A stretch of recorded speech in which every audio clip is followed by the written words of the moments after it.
2024లో తెలుగు చిత్ర పరిశ్రమలో విడుదలైనటువంటి అన్ని చిత్రాలలో కేవలం 2 అంటే 2 చిత్రాలు మాత్రమే ఘన విజయాన్ని సాధించినటువంటి నేపథ్యంలో అసలు ఈ 6 నెలల్లో కేవలం 2 అంటే 2 చిత్రాలు మాత్రమే తెలుగు చిత్ర పరిశ్రమలో ఘన విజయం సాధించడం ఇదే మొదటిసారని, ఇప్పుడు ఈ నెలలో కల్కి మూవీ రాబోతున్నటువంటి నేపథ్యంలో ఇప్పుడు సినీ చిత్ర పరిశ్రమలో విజయాల కరువు ఏర్పడినటువంటి నేపథ్యంలో ఈ కల్కి చిత్రం ద్వారా అయినా ఆ కరువు తీరబోతుందా అనేది అందరికీ వస్తున్నటువంటి ఒక ప్రశ్నగా ఉన్నటువంటి నేపథ్యంలో ఈ అంశం మీద మనం విశ్లేషణ చేసుకునే ప్రయత్నం చేద్దాం. ప్రస్తుతం మనతో పాటు ఉన్నారు ప్రముఖ సీనియర్ జర్నలిస్ట్, ప్రముఖ సినీ రాజకీయ విశ్లేషకులు యజ్ఞమూర్తి గారు. ఆయనతో మాట్లాడదాం. యజ్ఞమూర్తి గారు, హాయ్ అండి. హాయ్ కృష్ణ. 2024లో రిలీజ్ అయినటువంటి అన్ని చిత్రాల్లో కేవలం 2 అంటే 2 చిత్రాలు మాత్రమే ఘన విజయాన్ని సాధించాయి. వాటిలో మొదటిది హనుమాన్ అండ్ రెండోది డీజే టిల్లు స్క్వేర్. సో మిగతా చిత్రాలన్నీ కూడా అనుకున్న స్థాయిలో అయితే ఆడలేదు. ఇప్పుడు అసలు తెలుగు చిత్ర పరిశ్రమకి విజయాల కరువు ఏర్పడింది. ఈ నేపథ్యంలోనే ఈ నెలలో కల్కి రాబోతున్నటువంటి నేపథ్యంలో ఈ కరువు నుంచి తెలుగు చిత్ర పరిశ్రమని బయటికి తీసుకురాబోతుందా కల్కి అంటే ఏం చెప్తారు? నిజమే, ఇప్పుడు ప్రస్తుతం తెలుగు సినిమా విజయాల కరువుతో అల్లాడుతోంది. టిల్లు స్క్వేర్ వచ్చేసి ఆల్మోస్ట్ 3 months అయిపోతా ఉంది. మార్చి 29 అది రిలీజ్ అయింది. సో ఈ సంవత్సరం మొత్తం మీద 2 బ్లాక్ బస్టర్లు మీరు చెప్పినట్టు. సంక్రాంతికి వచ్చినటువంటి హనుమాన్ ఒకటి, అట్లాగే మార్చి ఎండింగ్ లో వచ్చినటువంటి టిల్లు స్క్వేర్, ఈ 2 బ్లాక్ బస్టర్స్. ఆల్మోస్ట్ సగం సంవత్సరం అయిపోతా ఉంది. ఎగ్జాక్ట్లీ. సో గతంలో ఎప్పుడూ కూడా ఇలాంటి కరువు పరిస్థితి, విజయాల కరువు పరిస్థితి ఈ స్థాయిలో ఏర్పడలేదు. సో ఏదో కథ ఒక మోస్తరుగా ఏదో ఒక సినిమా ఆదుకుంటూ రావటం అనేది ఒక ఆనవాయితీగా వస్తూ ఉంది. అంటే నెలకు కాకపోతే 2 నెలలకు ఒకసారి అయినా ఒక మంచి హిట్ పడేది. దానికి ఒక రీజన్ ఏంటంటే ఈ సంవత్సరం మొత్తం మీద టాప్ స్టార్స్ లో ఒకే ఒక్క సినిమా రావటం, అది గుంటూరు కారం. సో టాప్ స్టార్స్ లో మిగతా వాళ్ళు ఎవరైతే ఉన్నారో మహేష్ బాబు కాకుండా వాళ్ళ సినిమాలు ఇంతవరకు ఒక్కటి కూడా రాలేదు. సో ఇప్పుడు జూన్ 27వ తేదీ ప్రభాస్ సినిమా కల్కి రాబోతా ఉంది. సో ఇది కూడా ఒక కారణం కావచ్చు. గతంలో మనం చూసుకున్నట్లయితే ఎన్టీ రామారావు గారు, అక్కినేని నాగేశ్వరరావు గారు, కృష్ణ, శోభన్ బాబు, కృష్ణంరాజు, వీళ్ళ 5 టాప్ స్టార్స్. అప్పుడు ప్రతి నెలలో కనీసం 2 సినిమాలు అయినా సరే వాళ్ళ సినిమాలు వచ్చాయి థియేటర్లో. ఎగ్జాక్ట్లీ. సో దాంతో థియేటర్స్ కి ఫీడింగ్ లభించేది, థియేటర్లో కళకళలాడుతూ ఉండేవి. ఒక్కోసారి కృష్ణ గారి సినిమా అయితే ఆయన సినిమా మీద ఆయన సినిమాయే పోటీ వచ్చిన సందర్భాలు కూడా ఉన్నాయి. అంటే 15 నుంచి 18 సినిమాలు కూడా సంవత్సరానికి ఆయన చేశారు. అంటే నెలకు 1 కాదు, ఇంకా ఒక్కో నెలలో 2 కూడా ఆయన సినిమాలు కేవలం ఆయన ఒక్కడవే అలా వచ్చేది. సో ఆ రేంజ్ లో వాళ్ళు సినిమాలు చేసేవాళ్ళు. దాంతో పుష్కలంగా ఉపాధి కూడా లభించేది కార్మికులకి. అలాగే థియేటర్లకు కావాల్సినటువంటి ఆ ఫీడింగ్ వచ్చేది. ఇబ్బందులు లేకుండా అందరూ కూడా హ్యాపీగా వాళ్ళ జీవితాలను కూడా కళకళలాడుతూ ఉండేవి. ఇప్పుడు వచ్చేటప్పటికి ఇప్పుడు మనం చూడటానికి టాప్ స్టార్స్ చాలా మంది ఉన్నారు. సో చిరంజీవి గారు మొదలుకొని, అంటే సీనియర్ టాప్ స్టార్స్ లో 4 అంటే వెంకటేష్, నాగార్జున కొంచెం డల్ అయినప్పటికీ కూడా, నాగార్జున గారి అయితే కొంచెం డల్ పరిస్థితి. మరి ఆయన మార్కెట్ వాల్యూ కూడా పడిపోయిన స్థితి చూస్తున్నాము. సో బాలకృష్ణ, చిరంజీవి ఆ సీనియర్ టాప్ స్టార్స్ లో వాళ్ళు ఎప్పటికీ కూడా మాస్ లో బ్రహ్మాండమైనటువంటి ఫాలోయింగ్ ఉన్న సంగతి మనకు తెలుసు. సో అటు చిరంజీవి గారు వాల్తేరు వీరయ్య తోటి, బాలకృష్ణ గారు అయితే వరుసగా హ్యాట్రిక్ తోటి ఆయన అంటే కెరీర్ లో పీక్ స్టేజ్ ని ఇప్పుడు అనుభవిస్తున్నాడు ఆయన బాలయ్య. సో అట్లాగే తర్వాత చూసుకుంటే వాళ్ళ తర్వాత తరాలు చూసుకుంటే పవన్ కళ్యాణ్ దగ్గర నుంచి మహేష్ బాబు, ప్రభాస్, జూనియర్ ఎన్టీఆర్, రామ్ చరణ్, అల్లు అర్జున్, ఎంతమంది ఉన్నారు. వీళ్ళందరూ కూడా కనీసం వీళ్ళలో 1-2 సినిమాలు వస్తూ ఉంటే ఇంతమంది ఖచ్చితంగా థియేటర్స్ అన్ని కూడా ప్రధానంగా సింగిల్ స్క్రీన్స్. వీళ్ళందరినీ టాప్ స్టార్స్ చేసింది సింగిల్ స్క్రీన్స్, మల్టీప్లెక్స్ కాదు. సో మల్టీప్లెక్స్ యుగం వచ్చిన తర్వాత మొత్తం అంతా కూడా ఈ స్టార్డమ్ పరిస్థితి మారిపోయింది.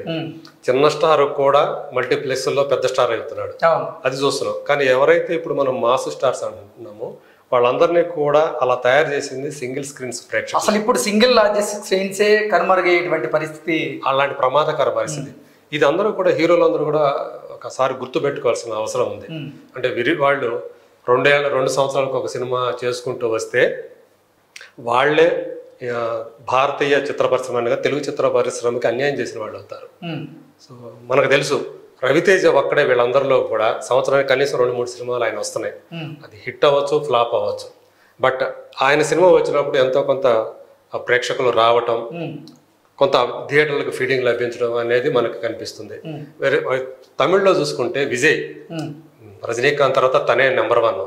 సో అతను ప్రతి సంవత్సరం సినిమా వస్తుంది అతనిది కనీసం. సో మనకి వేరే మనం చూసుకుంటే ఇప్పుడు చూడండి, జూనియర్ ఎన్టీఆర్ కానీ రామ్ చరణ్ కానీ వాళ్ళ సినిమాలు వచ్చి 2 ఏళ్ళు అయిపోయింది. RRR. అదే అల్లు అర్జున్ అయితే 3 ఏళ్ళు అయిపోయింది. పుష్ప వచ్చి ఆయన ఇప్పుడు మళ్ళీ 3 ఏళ్ల గ్యాప్ తోటి వస్తున్నాడు. సో ఇలా ఎంత గ్యాప్ తీసుకోవటం వల్ల కూడా వాళ్ళు ఏంటంటే వాళ్ళు ఆ కథలు అవి ఆలోచించుకోవడంతో వాళ్ళు ఆ గ్యాప్ తీసుకుంటున్నారని అనిపిస్తుంది. కానీ దానివల్ల అల్టిమేట్గా సినిమా ఇండస్ట్రీకి నష్టం జరుగుతూ ఉంది. సో ఇప్పుడు అదే అందువల్లే టిల్లు స్క్వేర్ తర్వాత సరైన సినిమా రాక సింగిల్ స్క్రీన్స్ అన్నీ కూడా మూత పడిపోయే పరిస్థితి వచ్చి మనం చూసాం. తెలంగాణలో చాలా వరకు థియేటర్లు మేము సింగిల్ స్క్రీన్స్ క్లోజ్ చేస్తున్నాం అని చెప్పేసి ఎగ్జిబిటర్స్ ప్రకటించడం మనకు తెలుసు. ఎందుకంటే వాళ్ళకి వస్తున్న సినిమాలు ఏవి కూడా జనాలు రావట్లా, తీసుకురాలేకపోతున్నాయి. అవేవి కూడా క్రౌడ్ పుల్లర్స్ కాదు. సో ఇది చాలా ఇబ్బందిగా ఉంది. ఏదో మల్టీప్లెక్స్లో అయితే వాళ్ళు సినిమా ఏంటి అనేది పెద్దగా ఎక్కువ మంది ఆలోచించకుండా ఒక వేరే ఎంటర్టైన్మెంట్ కోసం వస్తారు కాబట్టి కొంతవరకు అవి నడుస్తున్నాయి అక్కడ. బట్ వేరే కేవలం సినిమా చూడటం కోసమే వచ్చే సింగిల్ స్క్రీన్కి అసలు గతంలో చూసుకున్నట్లయితే మీరు చెప్పినట్లుగా ఈ సింగిల్ స్క్రీన్స్ లో ఒక్కొక్క సినిమా 100 రోజులు ఆడిన సందర్భం కూడా చాలా ఉన్నాయి. ఎన్ని సినిమాలు గతంలో 100 రోజులు ఆడిన చరిత్ర ఉన్నాయి. అయితే ఇప్పుడు అసలు ఒక 10 రోజులు ఆడడం కూడా గగనంగా ఉన్న పరిస్థితులు మనం చూస్తున్నాం. అసలు ఎందుకు ఇటువంటి పరిస్థితులు తలెత్తాయి దీనికి ప్రధానంగా ఒక కారణం చెప్పుకోవచ్చు. గతంలో ఏంటంటే అప్పుడు ప్రింట్ సిస్టమ్ ఉండేది కదా, నెగిటివ్ ఫిలిం ఉండేది, ప్రింట్ సిస్టమ్ ఉండేది. 100 ప్రింట్లు వేస్తే చాలా పెద్ద సినిమా. అసలు 100 ప్రింట్లు అనేవి లేవు అసలు అప్పటికి. 2002-2003 నుంచే 100 ప్రింట్లు వేయడం అనేది మొదలైంది. అంతకుముందు ఎక్కువ సినిమాలన్నీ కూడా 50 ప్రింట్స్. సో మెయిన్ థియేటర్లు ఏవైతే ఉంటాయో మెయిన్ సెంటర్స్, ఆ సెంటర్స్ లో మాత్రమే అవి రిలీజ్ అయ్యాయి పెద్ద సినిమాలు. అప్పుడు తర్వాత 3 వారాలు 4 నెలల తర్వాత మళ్ళీ సి సెంటర్లకి, అంటే ఏబి సెంటర్లు వదిలేస్తే సిడి సెంటర్లో వచ్చేటప్పటికి 1 నెల తర్వాత లేదా 50 రోజుల తర్వాత రిలీజ్ అయ్యి మనకు తెలుసు. మన విలేజెస్ లో ఆ సినిమా రావాలంటే 100 రోజుల తర్వాత వచ్చేది రిలీజ్ అయిన తర్వాత. అందువల్ల ఇవి ఎక్కువ రోజులు లాంగేవిటీ ఉండేది మనకి. దానితో ఇప్పుడు ఓటీటీల వల్ల కూడా 100 రోజులు ఆడేటువంటి పరిస్థితులు అయితే లేవు. సార్ ఇంతకీ అసలు ఈ తెలుగు చిత్ర పరిశ్రమలో ఉన్నటువంటి విజయాల కరువుని ఈ కల్కి మూవీ ఆ కరువు నుంచి బయటపడేయగలదా అంటే ఏం చెప్తారు? ఇప్పుడు అందరూ కూడా నిజంగానే కల్కి మీద చాలా మంది ఆశలు పెట్టుకున్నారు. ఇండస్ట్రీ వర్గాలతో పాటు, అంటే నిర్మాతలు వీళ్ళందరితో పాటు, బిజినెస్ వర్గాలతో పాటు ఈ డిస్ట్రిబ్యూటర్స్ అందరూ కూడా, ఎగ్జిబిటర్స్ అందరూ కూడా దీని మీద చాలా ఆశలు పెట్టుకున్నారు. సో కల్కి వచ్చి ఈ విజయాల కరువును తీర్చి సో మళ్ళీ బాక్స్ ఆఫీస్కి మళ్ళీ పట్టం కట్టుతుంది అని చెప్పి ఆశిస్తున్నారు. ఎందుకంటే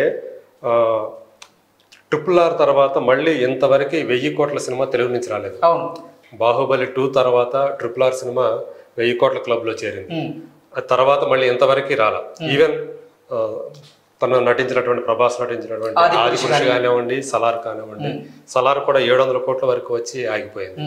సో ఇప్పుడు కల్కి అనేది ఒక గ్లోబల్ సినిమాగా, ఎందుకంటే ఇంగ్లీష్లో కూడా రిలీజ్ అవుతుంది, ఇంగ్లీష్లో డబ్ చేస్తున్నారు.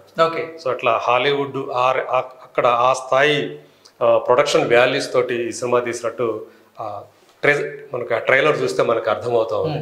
సో కాబట్టి ఖచ్చితంగా ఇది ఎక్కువగా మనం ట్రైలర్ని చూసినప్పుడు అలాంటి సినిమాలు, సైన్స్ ఫిక్షన్ సినిమాలు అట్లాంటి ఎక్కువగా కూడా పిల్లల్ని, యూత్ని అట్రాక్ట్ చేస్తాయి మాస్ ఆడియన్స్ కంటే కూడా.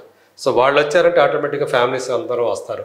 కాబట్టి ఆ రకంగా చూసుకున్నప్పుడు ఇది 1000 కోట్ల క్లబ్లో చేరే అవకాశాలు ఎక్కువగా ఉన్నాయి అని చెప్పేసి బిజినెస్ వర్గాలన్నీ కూడా నమ్ముతున్నాయి. ఎందుకంటే ట్రైలర్ రిలీజ్ అయిన తర్వాత చూసుకున్నట్లయితే ట్రైలర్ వ్యూస్ మిగతా సినిమాల ట్రైలర్ వ్యూస్ కంటే కూడా చాలా తక్కువగా ఉన్నటువంటి నేపథ్యంలో అసలు ఇది ఇప్పుడు 1000 కోట్ల క్లబ్లో చేరబోతుందా లేదా అనేది అందరికీ ఒక సందిగ్ధ పరిస్థితులు అయితే ఉన్నాయి. వేరే అంటే ట్రైలర్ రిలీజ్ అయిన తర్వాత ఏమైందంటే మనం అంటే ఫ్యాన్స్ పరంగా చూసినప్పుడు మనకు తెలుసు, అంటే మంచి యాక్షన్ మూడ్లోనో లేకపోతే ఎమోషనల్ మూడ్లోనో తను కనిపించాలి. అది లేదు ఇందులో. ఎంతసేపు అక్కడ ఆ గ్రాండియర్నెస్, ఆ డిజర్ట్, అక్కడ ఆ వాహనాలు, సో ఆ టెక్నికల్ ఎక్కువగా ఆ టెక్నికాలిటీ అనేది ఎక్కువ డామినేట్ చేస్తూ మనకు కనిపించింది. అందువల్ల ఎక్కువగా రీచ్ అంటే ఎక్కువ మంది దాన్ని చూడలేదు అని చెప్పేసి మనం అనుకోవచ్చు. సో అయినప్పటికీ కూడా ట్రైలర్ రిలీజ్ అయిన తర్వాత యుఎస్లో బుకింగ్స్ ఓపెన్ చేస్తే వితిన్ కొన్ని నిమిషాల్లోనే, కొన్ని గంటల్లోనే $1 మిలియన్ వసూలైంది. ఓకే. సో రిలీజ్ టైంకి ఖచ్చితంగా మినిమం కనీసం $2 మిలియన్ అక్కడ కలెక్ట్ చేస్తుందని చెప్పేసి ఎక్స్పెక్ట్ చేస్తూ ఉన్నారు. సో కాబట్టి అంటే ఓవరాల్గా చూసుకున్నప్పుడు మొత్తం, ఎందుకంటే ఒక గ్లోబల్ సినిమాగా హాలీవుడ్ విశ్లేషకులు కూడా, అక్కడ విమర్శకులు కూడా, క్రిటిక్స్ కూడా ఈ సినిమా గురించి రాస్తూ ఉన్నారు వాళ్ళ కాలమ్స్లో. సో కాబట్టి అంతర్జాతీయ గుర్తింపు ఈ సినిమాకి వచ్చిందని చెప్పాలి విడుదలకు ముందే. అది ఈ సినిమాకి ప్లస్ అయ్యి ఖచ్చితంగా ఆ 1000 కోట్ల మార్కుని రీచ్ అవడానికి ఛాన్సెస్ ఎక్కువగా ఉన్నాయి అని చెప్పేసి అంచనా వేస్తున్నారు. సో అట్లాగే తెలుగు సినిమాకి ఇప్పుడు దాకా ఈ 3 నెలల నుంచి టిల్లు స్క్వేర్ వచ్చిన తర్వాత చాలా సినిమాలు వచ్చాయి.